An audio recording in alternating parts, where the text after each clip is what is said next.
High, this is Tanvir from ATC. হাজির হয়ে গেলাম আমাদের উইকলি অ্যাপস রিভিউ নিয়ে। লাস্ট উইক অ্যাপস রিভিউ দিতে পারিনি, তার কারণ হলো আমার এসএসডি নামক হার্ড ডিস্কটা নষ্ট হয়ে গেছিল। তো কথা না বেরিয়ে শুরু করা যাক।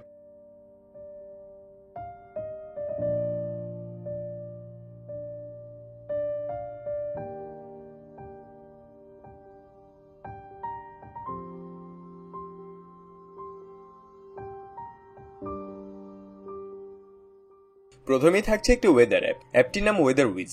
বিগত কিছুদিন যাবৎ আবহাওয়ার যে অবস্থা, এটা নিয়ে আর কি বলবো। চট্টগ্রামে তো মনে হয় রাস্তার মধ্যে নৌকাবাজ হওয়াটাই শুধু বাকি ছিল। যাই হোক, অ্যাপটি খুব মিনিমালিস্টিক। প্রথমে ওপেন করলেই আপনাকে আপনার লোকেশনের কারেন্ট ওয়েদার কন্ডিশন দেখাবে, দেন সোয়াইপ আপ করলে সারাদিন কখন কোথায় কেমন টেম্পারেচার ছিল তা দেখাবে, দেন আবার সোয়াইপ আপ করলে আগামী দিনের ওয়েদার সম্পর্কে হালকা আইডিয়া দিবে, দেন আবার সোয়াইপ আপ করলে ফুল উইকের ওয়েদার ডাটা পাবেন। এতক্ষণ যা যা বললাম তা প্রায় সব ওয়েদার অ্যাপসই থাকে। এইটা একটা জোস ফিচার আছে যার নাম হলো রেডার। রেডারের মাধ্যমে আমরা আমাদের দেশের উপর দিয়ে মনসুন অথবা মৌসুমী বায়ু চলাচল দেখতে পারবো। তবে এই ডাটা যে 100% অ্যাকুরেট হবে তার কিন্তু কোনো গ্যারান্টি নেই। এটা জাস্ট একটা আইডিয়া দিবে।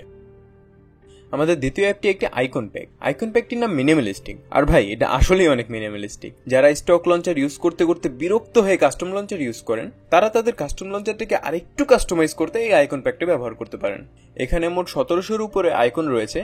আইকনগুলো অনেকটা স্কোয়ার শেপের। কিছু কিছু অ্যাপের একাধিক আইকন আছে যার মাধ্যমে আপনারা আপনাদের পছন্দের আইকন কালার ও শেপ চুজ করতে পারবেন। এই মিনিমালিস্টিক আইকনগুলো খুবই সুন্দর এবং আকর্ষণীয়।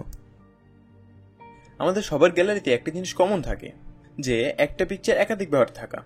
হয়তো কখনো কখনো একই সাথে একই ফোল্ডারে থাকে, অথবা ভিন্ন কোনো ফোল্ডারে সেম ফটোটাই থাকে। এভাবে একটা একটা করে খুঁজে বের করে ডিলিট করা অনেক কষ্টসাধ্য ব্যাপার। তাই আপনারা এই অ্যাপটি ইউজ করতে পারেন। অ্যাপটির নাম রেমো ডুপ্লিকেট ফটো রিমুভার। অ্যাপটি আপনার ফোনটিকে স্ক্যান করবে এবং সেম ফটোগুলো খুঁজে বের করবে। স্ক্যানটি হতে একটু টাইম লাগে। স্ক্যান হয়ে গেলে আপনাকে সেম ফটোগুলো দেখাবে। তার পাশাপাশি কোন পিকচার কোন লোকেশন থেকে এসেছে তাও দেখতে পারবেন। এভাবে ইউজলেস পিকচারগুলো সিম্পলি সিলেক্ট করে ডিলিট করতে পারবেন। তাছাড়া এখানে সিমিলার নামে আরেকটি ট্যাব থাকবে, যেখানে একই রকম দেখতে ছবিগুলোর একটি লিস্ট থাকবে। সেখান থেকেও আপনারা আপনাদের অপ্রয়োজনীয় পিকচারগুলো ডিলিট করে আপনার গ্যালারিকে অর্গানাইজ রাখতে পারবেন। যাই হোক, আজ এই পর্যন্তই। আবারও আগামী সপ্তাহে এমন কোনো অ্যাপস রিভিউ নিয়ে হাজির হয়ে যাব। সেই পর্যন্ত আমাদের সাথেই থাকুন। আর আপনি যদি আমাদের চ্যানেলে নতুন হয়ে থাকেন তাহলে অবশ্যই সাবস্ক্রাইব করুন। টাটা।